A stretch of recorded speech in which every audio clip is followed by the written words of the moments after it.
Welcome to today's mindfulness session for entrepreneurs and business leaders to the Millionaire Sleep Routines.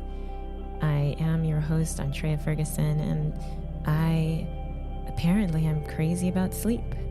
The science behind it, the stories, the strategies, and I think it's really important to understand the sleep habits of highly successful entrepreneurs and millionaires and billionaires. And I want to start off by addressing the giant elephant in the room, which is that you're busy. And as an established business owner, you've got 1,000,001 responsibilities to juggle, and it's easy to sacrifice sleep just to have more hours to work. And that's why I started this with a quote: no one wants to give up time with their family or entertainment, so they give up sleep instead.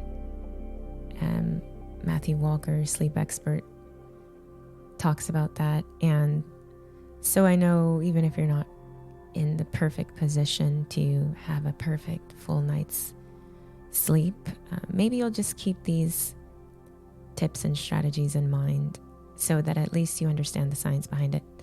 With that said, thanks again for being here. Okay, so Bill Gates is quoted as saying, I make sure I get 7 hours of sleep. And he calls that his secret weapon. And Arianna Huffington said, sleep your way to the top. She was talking about her 7 to 8 hours a night being critical. And Jeff Bezos, I talked about this before. He just talks about how 8 hours makes him sharper and more present. And the examples go on and on. But listen, I know that that's not always possible, but the truth is sleep directly affects your productivity, your overall performance, your decision-making skills. And the most successful business titans don't view sleep as a productivity hack. They view it as a cornerstone to their success. Sometimes I have referred to it as a hack, but I think it's because when you hear Jeff Bezos saying that's his responsibility to his investors or the people that he is responsible to reporting to, I think it's really important to think about that. So it also comes down to biology. And when we shortchange sleep, we deprive our brains of adequate rest. And this impairs cognitive function, emotional regulation, which I talk about a lot, creativity, problem solving. And as I said, scientists like Dr. Matthew Walker and others have just found this strong, super strong, direct correlation between sufficient sleep and decision-making capabilities. So if you notice a difference when you have a full night's good quality sleep, give me a heart, please, because I would love to know that I'm not the only one. Now, whatever that means, because we're not a monolith and not everybody needs 9 hours of sleep. Some function really well on 7. There's evidence that once you get below 7, it starts to be negative towards your cognitive capabilities. But yes, we all universally agree that we shortchange ourselves when we deprive our brains of rest. And so during REM sleep, one day I'll have to really go into the science, like the different phases of sleep, because I think that also helps us to understand why it is important. And then, as you know, if you're into growth mindset, you know that understanding the way that something works will convince you to do it and believe it and be confident in it, and then you're more likely to do that thing. So during REM sleep, our brains are consolidating memories, it's gaining new information, and then when you skimp on sleep, you just reduce your ability to learn. That's really important. You reduce your ability to learn, innovate, and strategize, which is essential as an entrepreneur. So, we sacrifice sleep in order to get more done, but that also reduces your productivity. And just one night of lost sleep, impairs your functioning compared, guess what? It's as if you had a 0.1% blood alcohol level, which is crazy to think, right? So, and when you regularly rely on stimulants like caffeine, to compensate, that just creates more issues down the line. So poor sleep is literally bad for business, is what I'm saying. And so if you're wondering what are the common sleep mistakes that we make as entrepreneurs, inconsistent bedtimes and wake up times. So you go to bed when you go to bed. You wake up, usually if you don't have little ones or other responsibilities, you wake up whenever you wake up. But there's science that shows it's actually more important to be consistent with your bedtime above getting the certain hours of sleep. And that just really speaks to routine. And I think high performing achievers and entrepreneurs understand routine, understand habits, understand systems, understand prioritizing, keeping the main thing, not everything that calls your attention deserves your attention in the moment. And when you can master that, you can be a little bit more successful in making your sleep routine solid. And then we allow work and social commitments to interfere with sleep. So I'm not going to be a hypocrite and say that I don't ever prioritize clients over sleep, because it does happen. But I think if it's long-term, chronic, it speaks to your philosophy of sleep and how you don't view that as bad for business when it actually is. So you cannot serve to your fullest capacity if you're not taking care of yourself. And then, of course, we're all like, it's midnight, I'm gonna go to sleep. Let me just check my emails and my social media before I go to bed. And you're staying on the blue light from your screen. So that's a mistake that we make as well. Insufficient sleep environments. We have these uncomfortable mattresses, which quite frankly, I don't understand how I was living before a sleep number. Does anybody have a sleep number or a Casper or the equivalent to that? I just want a show of hands. And if you don't have one, are you interested in one? Does that interest you at all in getting a comfortable mattress that may adjust to just me in Tunisia? No one else. Okay, David, Nadia, Chantel. Okay, the rest of you are either really happy with your mattresses. That's great. But we have this insufficient sleep environment. And it's because we don't want to spend a whole lot on mattresses, which, by the way, you can finance. I mean, if you don't want to go throwing down thousands of dollars at a time, there's ways to do that. And I'm not going to get into the philosophy of like financing things, but I am saying find a way to prioritize a third of your life, which is sleep. So there's light pollution and noise and all of these things. So how can we learn from the billionaires' sleep routines? Here are some of the key habits of the rich and successful. They have consistent sleep schedules 7 days a week. That floored me because I'm like, well, it's the weekend. Shouldn't I do weekend things? Shouldn't I stay up until I want and fall asleep whenever I want? But remember, that's a common sleep mistake that entrepreneurs make. Inconsistent bedtimes and wake up times. Your body doesn't suddenly change and know, well, it's the weekend, so I can change all of my behaviors. No, the body needs consistency. You need a consistent sleep schedule. That's what they do. Don't take it from me. Take it from Bill Gates, Ariana Huffington, as I said, Mark Zuckerberg, all of these people, Matthew Walker, the sleep neurologist that I'm constantly referring to.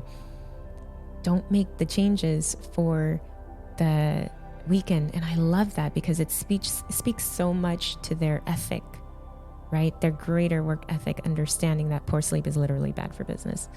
So aiming for 7 to 9 hours nightly. Now, notice I said aiming. Things come up and billionaires don't become billionaires overnight. Okay. So it's a series of habits and routines and things that they do.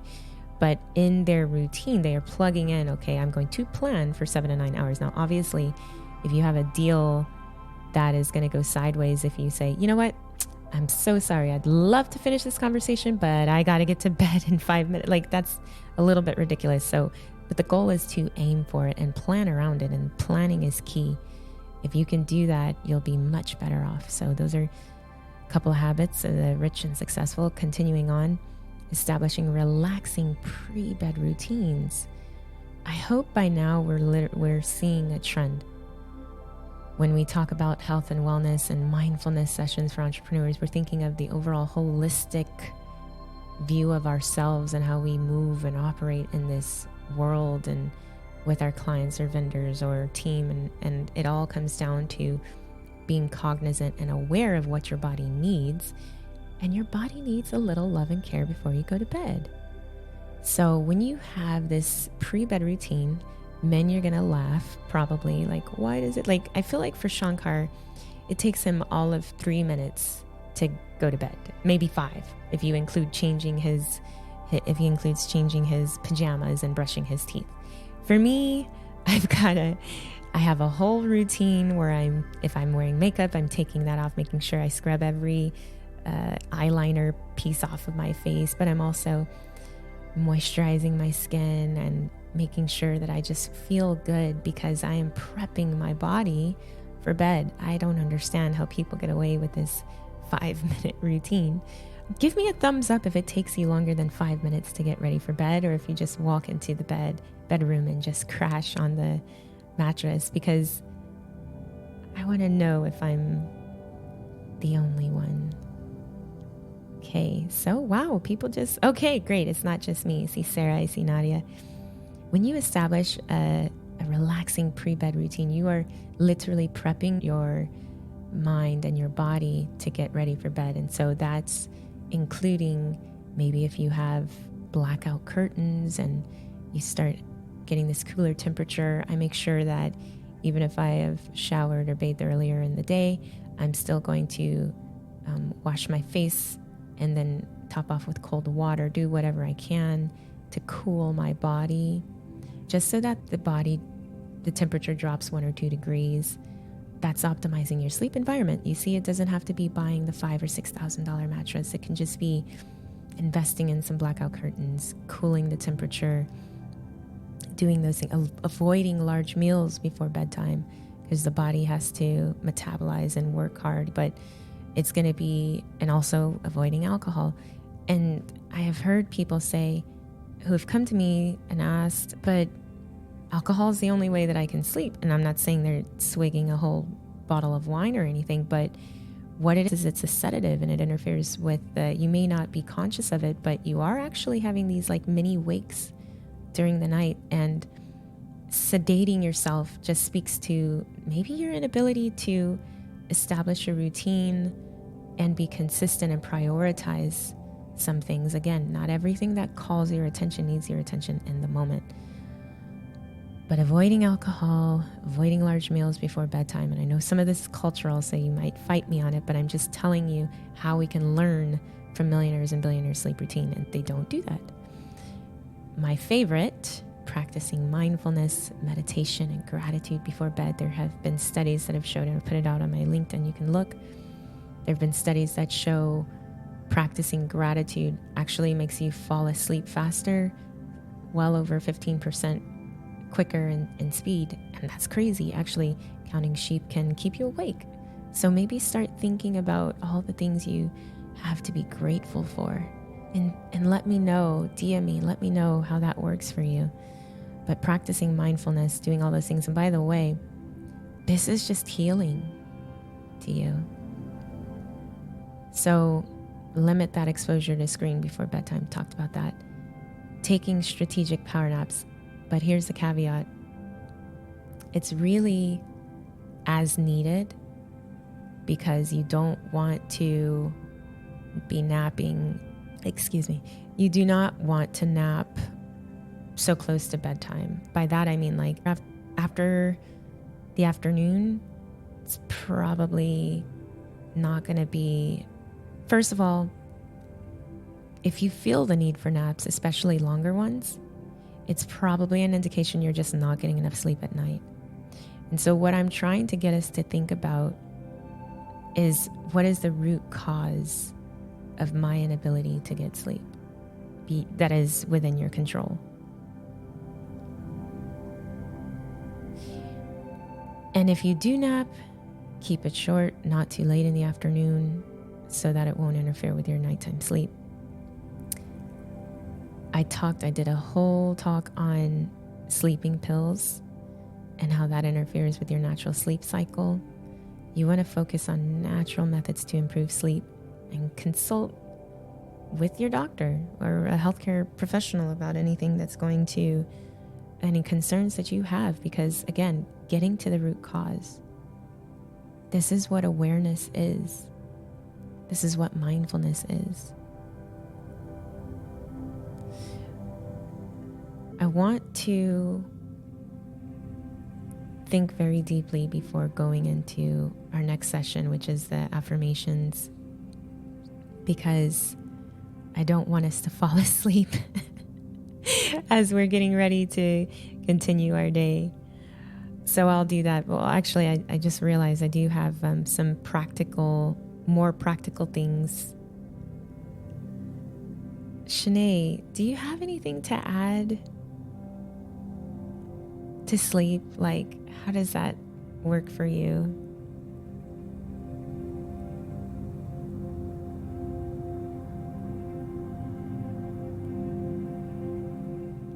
All right, I'll come back to her. I'll give you a few more interesting things that people don't often talk about when it comes to sleep, and then we'll go into our affirmations, okay? So, humidity. Humidity can actually dry out, low humidity can dry out your nasal passages, and then that affects your breathing during sleep. How many of you have a partner that snores? I'm gonna put my thumb up.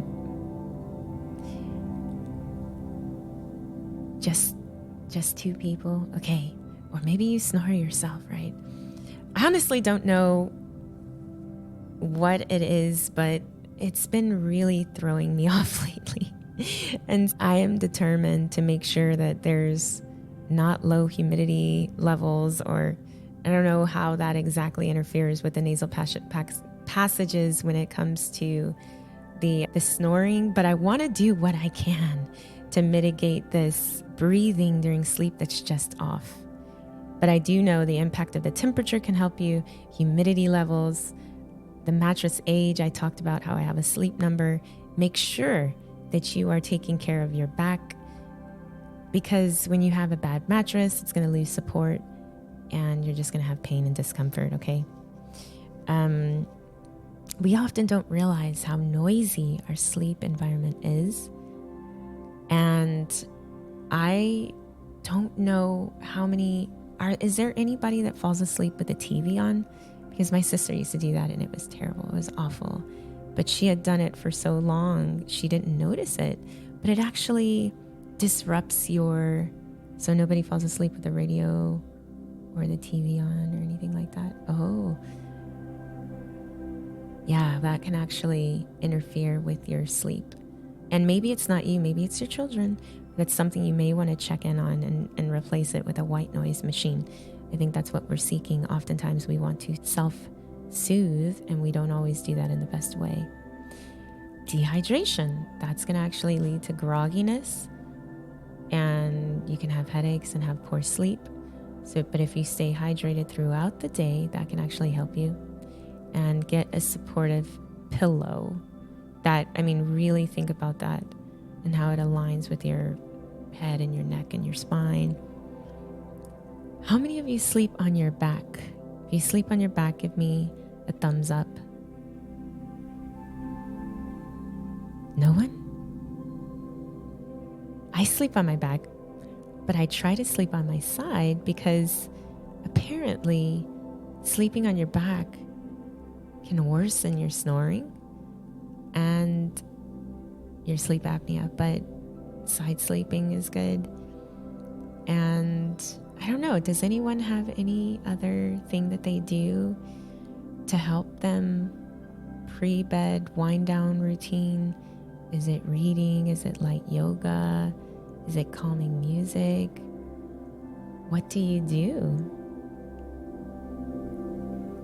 I can't get that button to work. And also, if you have a question, of course, come up.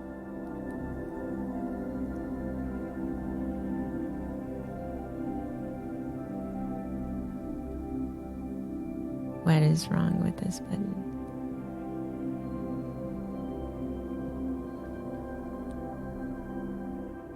one moment.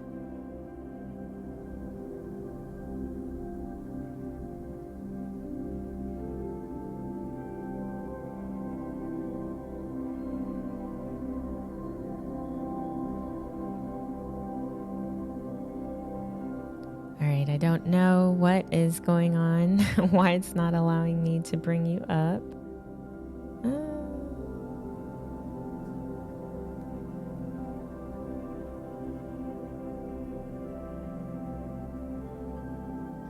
Okay, well, I'm going to have to go. I'm so sorry.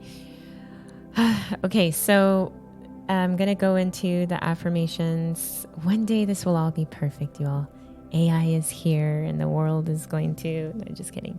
But I am serious, it's kind of interesting to think of the time that we're living, the time we are alive. And I feel like, and I've had conversations actually with Sarah, who's in the audience, we're going to need to start thinking about what we're going to do with our extra time because of AI taking away some of the mundane tasks that will free us up and allow us to be, well, some of us are just going to be more productive in other areas, especially if you're just that entrepreneur that cannot stop. And I understand that, I recognize that. But when it comes to what do you do with all this extra time? Sleep. You should sleep more. You should find a way to incorporate some of those things we're talking about and realize that it is your responsibility to your clients and to your investors and to your team, whoever it is, to view sleep as the cornerstone to your success, because that's the bedrock of creativity and good decision making and all of these things. I'm telling you, I'm such a sleep advocate. I sound like a ridiculous person maybe, but maybe not, because billionaires are doing this too, right? Okay, so let's relax our bodies and our minds for a moment by taking a deep breath in and out. And another breath in and out. Remembering, finding consistency, finding routine, finding a schedule means you're going to have to prioritize. You're going to have to spend some time with yourself. Think about what needs to leave your life, what doesn't serve you, what is giving you undue stress.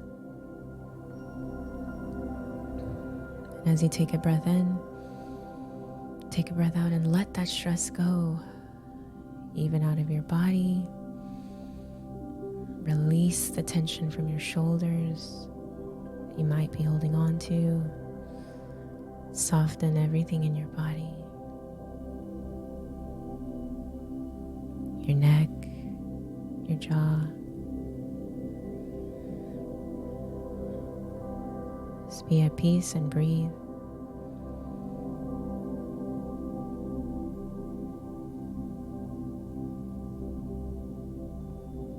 And repeat after me. I allow my mind and body to recharge while I sleep. I fall asleep each night feeling calm and peace.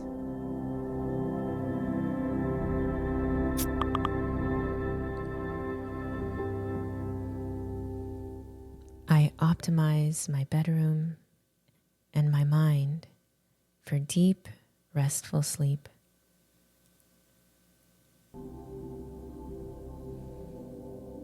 My days are more productive when I get sufficient sleep.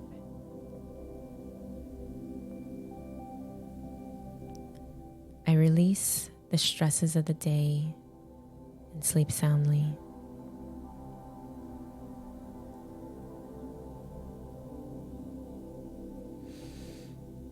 I make sleep a priority for my health and well-being.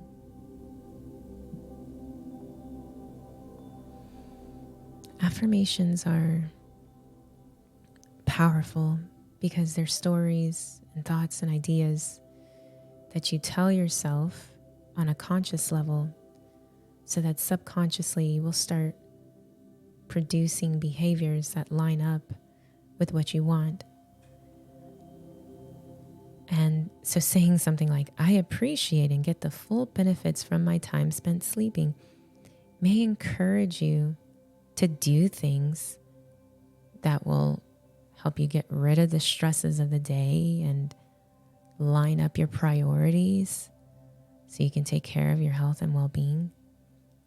But you have to think about it on a conscious level. What can I do to wake up and be more productive? What can I do to get sufficient sleep, to feel refreshed and restored?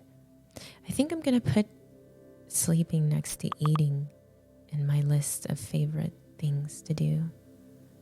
But let's go into our visualization, and I'll let you go into the day.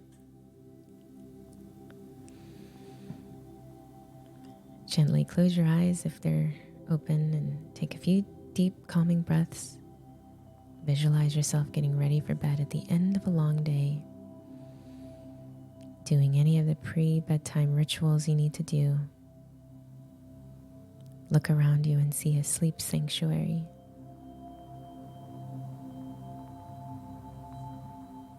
See yourself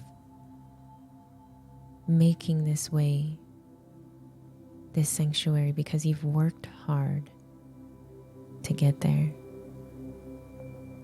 You've consciously made decisions to allow you to have a calm mind,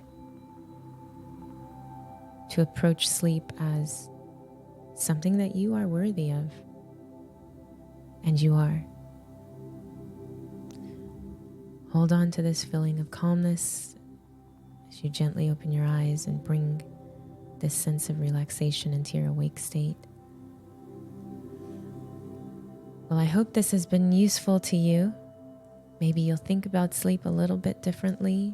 Make just small changes in your day. Appreciate you coming. You have no idea how much I appreciate you. Please do go to yougrow.club and make sure to sign up. Again, it is free, and I can't guarantee for how long that will be, but this is a way to grow, to show up and really grow on LinkedIn and reach your audience a little bit better. So I'll see you tomorrow. Keep it mindful. Bye-bye.